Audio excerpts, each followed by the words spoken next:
សួស្តីអ្នកទាំងអស់គ្នាថ្ងៃនេះខ្ញុំបង្ហាញមុខម្ហូបមួយគឺនំបញ្ចុកសម្លខ្មែរឬក៏ហៅថានំបញ្ចុកស្លបហាប៉ុន្តែនំបញ្ចុករបស់ខ្ញុំធ្វើតាមលក្ខណៈគ្រួសាររបស់ខ្ញុំគឺខ្ញុំប្រើត្រីកំមុងស្រស់ដូចត្រីហ្នឹងខ្ញុំមិនដឹងខ្ញុំហៅត្រូវឬក៏ខុសទេប៉ុន្តែខ្ញុំហៅតែត្រីកំមុងស្រស់ហ្នឹងអាធំមួយខ្ញុំលាយជាមួយនឹងត្រីផ្ទក់ហើយយើងស្ងោរវាឆ្អិនហើយយើងបេះយកឆ្អឹងចេញ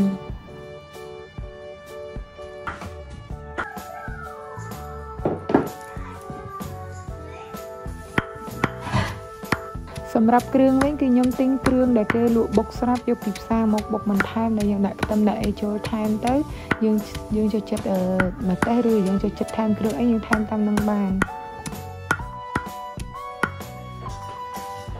បន្ទាប់មកត្រីដែលខ្ញុំបេះហើយហ្នឹងគឺយើងដាក់បុកលាយចូលគ្នាជាមួយនឹងគ្រឿងដែលយើងបុកមិញ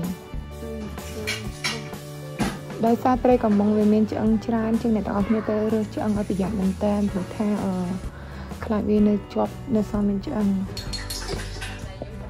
សម្រាប់អន្លក់ឬហៅថាបន្លែអ្នកទាំងអស់គ្នាអាចដាក់តាមចំណង់ចំណូលចិត្តយើងចូលចិត្តអីយើងទិញឲ្យគ្រប់មុខហ្នឹងមកយើងដាក់តាមអ្វីដែលយើងចូលចិត្តសម្រាប់ខ្ញុំចូលចិត្តញ៉ាំបន្លែច្រើនជាងនំបញ្ចុកខ្ញុំប្រើគ្រប់មុខ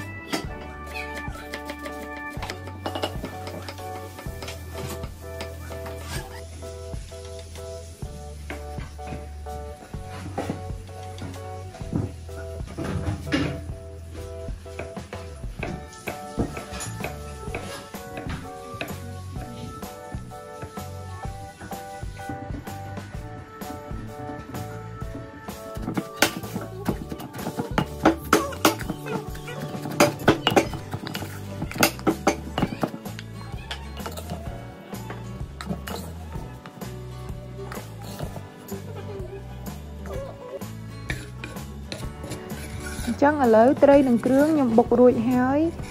អ្នកទាំងអស់គ្នាអាចដាក់គ្រឿងនិងត្រីឲ្យស្មើគ្នាក៏បានតែខ្ញុំប្រើត្រីសាច់ត្រីច្រើនជាងគ្រឿងចឹងមើលទៅវាអត់សូវឃើញគ្រឿងសម្រាប់បន្លែវិញអ្នកទាំងអស់គ្នាអាចហាន់ដូចខ្ញុំចឹងក៏បានឬក៏យើងចាំពេលញ៉ាំយើងកាច់បេះដាក់ក៏បាននិយាយទៅយើងធ្វើតាមស្ទាយរៀងខ្លួន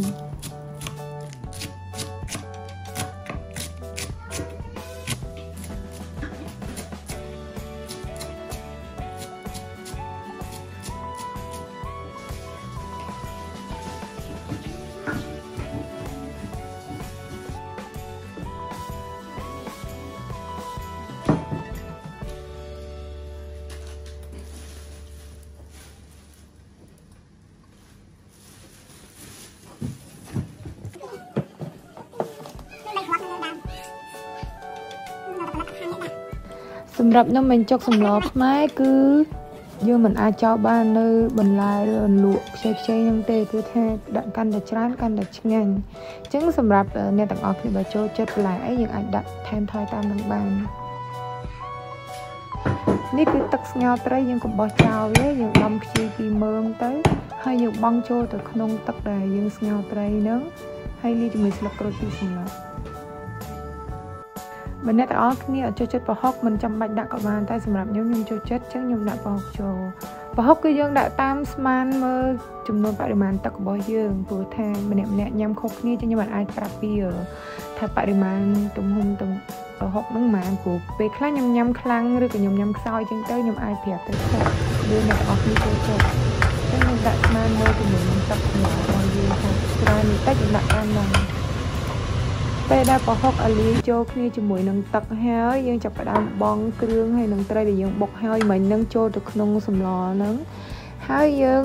អាចដាក់រាវឬក៏ខាប់តាមចំណង់ចំណូលចិត្តរបស់យើងតែសម្រាប់ខ្ញុំដាក់មកល្មមខ្ញុំអត់ចូលចិត្តរាវពេកហើយក៏អត់ចូលចិត្តខាប់ពេកដែរខ្ញុំដាក់ស្ករសចូលមួយស្លាបព្រាបាយហើយដាក់អំបិលមួយចុងស្លាបព្រាបាយបន្តិចទៅយើងអាចថែមអំបិលខ្នុរក៏បានដែរវារឹតតែឆ្ងាញ់បើសិនជាអ្នកទាំងអស់គ្នាឆ្ងល់ថាហេតុអីបានបង់ប្រហុកឲ្យប្រើអំបិលទេព្រោះថាសម្លប្រហាយើងត្រូវដាក់គ្រឿងរាងធ្ងន់ដើម្បីពេលយើងស្រូបជាមួយបន្លែនិងនំបញ្ចុកទៅវាចូលជាតិគ្នាល្អឥឡូវខ្ញុំចាក់ខ្ទិះចុងចូល